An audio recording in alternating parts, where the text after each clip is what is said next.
नमस्कार. मी विश्वास उडगी.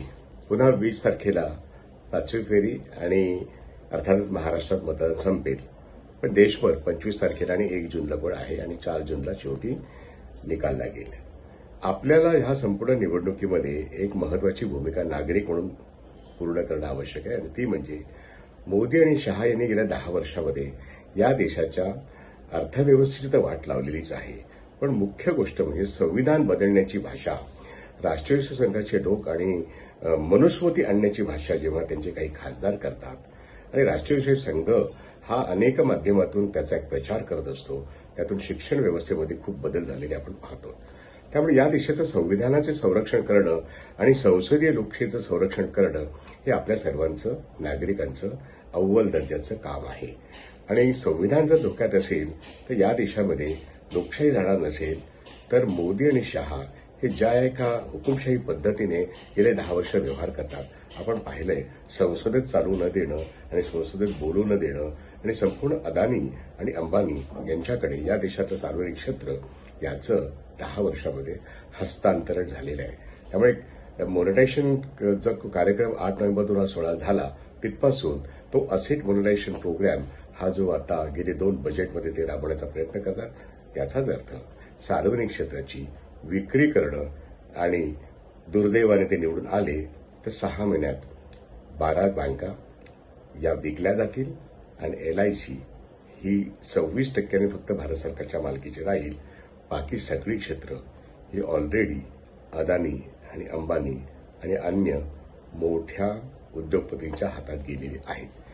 देशातल्या बाहेरचे उद्योगपती, ते वित्त भांडवल आणि देशाचे कॉर्पोरेट्स हे आणि भारतीय जनता पक्ष सरकार या देशाच्या स्वयंपूर्ण स्वावलंबी अशा अर्थव्यवस्थेची पूर्ण वाट लावून आज देश हे एक बनाना रिपब्लिक बनवत आहेत.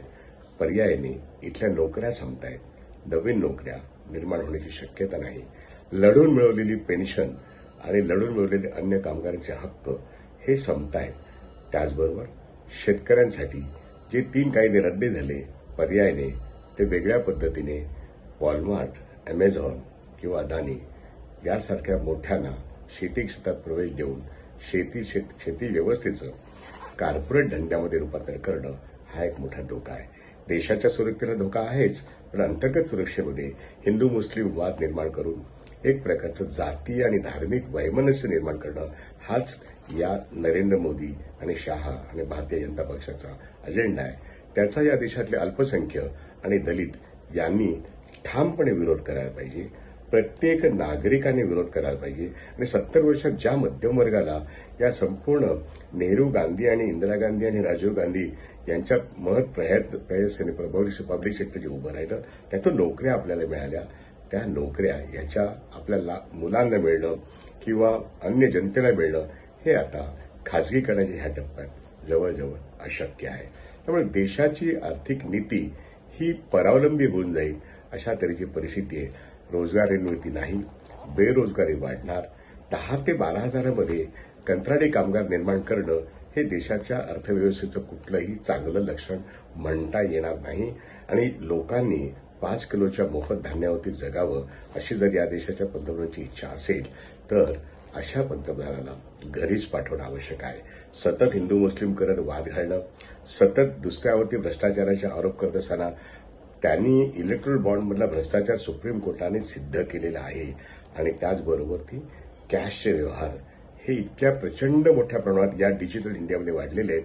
हा कॅशचा व्यवहार, हा काळा पैसा आहे का सफेद, हे आता कोणीही निव्वळ सामान्य माणूस जाणतो की या मार्केटमध्ये प्रत्यक्ष कॅशपेक्षा काळा पैशाचा वावर हा जास्त आहे देशांतर्गत आणि देशाबाहेर.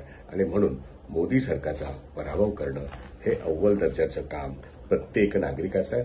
पण मूलभूत मुद्दा संविधानाचं संरक्षण, लोकशाहीचं संरक्षण आणि या देशातल्या डॉक्टर बाबासाहेब आंबेडकरांनी निर्माण केलेल्या या संविधानाचं हाच खरा मानव धर्म आहे.